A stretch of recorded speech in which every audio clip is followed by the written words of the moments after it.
What is the Welsh Government doing to tackle domestic abuse in the Rhondda?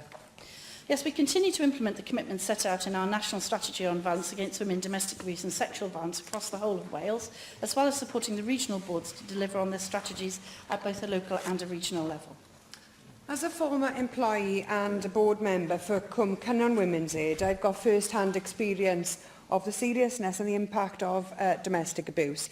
Failure to provide support can literally be a matter of life or death, and the statistics for domestic abuse in my constituency are particularly shocking. That's why I was concerned to read about the delays to the implementation of the Violence Against Women, Domestic Abuse and Sexual Violence Act in the excellent report produced by Chwarae Teg just last week. Will you make solid assurances now that the Welsh Government is remedying this and the other failures that have been highlighted within that particular report?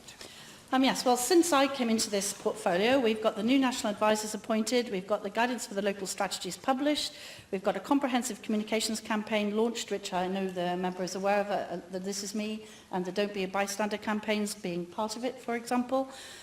We've got the consultation on regional commissioning guidance launched, we've got the consultation on a framework for engaging survivors launched, and we've got the rollout of our Ask and Act training for frontline workers. We aim to consult on the draft indicators before the end of the autumn term for the national indicators, and in future our annual reports will include progress against the national indicators as well as achievements to date on the delivery framework. So I think there was a slow start, but I think we've accelerated now. We're back on target, and I think when we consult on the draft indicators before the end of the autumn term, we will then be back where we should have been in the first place.